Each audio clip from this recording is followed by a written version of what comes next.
අපි paper class එකේ කරන්නේ පුතේ මේක සිද්ධ වෙන්න ඕනේ කොහොමද? මේකෙන් අපි කරගන්න බලාපොරොත්තු වෙන්නේ මොන වගේ දෙයක්ද කියලා වඩාත් ලොකු අවබෝධයක් ලබා ගන්න එක තමයි මේකෙදි කරන්නේ. හරි මෙහෙම. papers දෙකක් ගැන කතා කරානේ.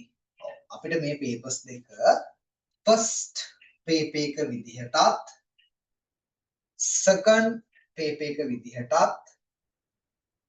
වර්ග කරගන්න පුළුවන්. හරිද? first paper එක විදිහටත් second paper එක විදිහටත් වර්ග කරගන්න පුළුවන්. හරි. කොහොමද ඉස්සෙල්ලාම පුතේ paper එකේ structure එක එහෙම පැහැදිලි කරලා තමයි අපි වැඩේට set වෙන්නේ. ඒ නිසා හොඳට අහගෙන ඉන්න. හරි. මේ first paper එකේ second paper එකේ ලකුණු දෙන්නේ පුතේ first paper එකට ඔයාලට ලකුණු සම්පූර්ණ 40ක් ගන්න පුළුවන්. හරිද? ලකුණු 40ක් ගන්න පුළුවන්. මේකට ලකුණු 60ක් ගන්න පුළුවන්.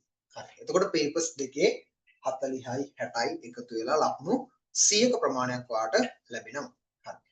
එතකොට first එකේ 40යි second එකේ 60යි දෙකම එකතු වුනහම ලකුණු 100යි නේ.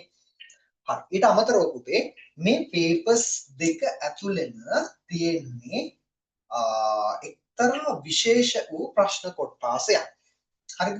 අපි ඇත්තටම කිව්වොත් මේ වෙනකොට ගොඩක් අය දන්නවත් එක්ක paper එකේ තියෙන්නේ ප්‍රධාන ප්‍රශ්න වර්ග 4යි නේ. ප්‍රධාන ප්‍රශ්න වර්ග කීයද? 4යි තියෙන්නේ. හරි. මොනවද ඒ ප්‍රධාන ප්‍රශ්න වර්ග 4? එකක් තමයි පුතේ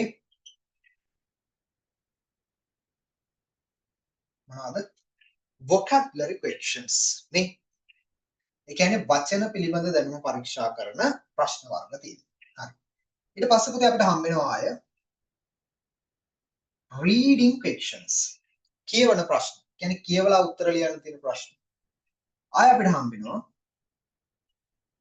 writing questions. ඒ කියන්නේ ලියන ප්‍රශ්න අපිට හම්බ නේ. උත්තර ලියලා ලකුණු ගන්න. නේ. හරි.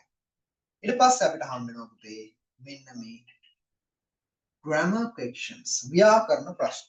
හරි. එහෙනම් ප්‍රශ්න වර්ග 4යි. මොනවද? vocabulary type එක තියෙනවා, reading type එක තියෙනවා, writing type එක තියෙනවා, grammar type එක තියෙනවා. හරි. මට කියන්න බලන්න මේක පොඩ්ඩක් practice කරමු පුතේ. බලන්න practice කරන්න ඔය ඉන්න විදිහට නේ. vocabulary type, reading type, writing type and grammar type. හරි. ප්‍රධාන ප්‍රශ්න වර්ග 4යි නේ. හරි. එහෙනම් පුතේ මෙන්න මේ ප්‍රශ්න වර්ග 4. මේ ප්‍රශ්න වර්ග 4 සම්මිශ්‍රණය වෙලා තමයි first paper එකයි second paper එකයි papers දෙකක් අපිට හම්බෙන්නේ.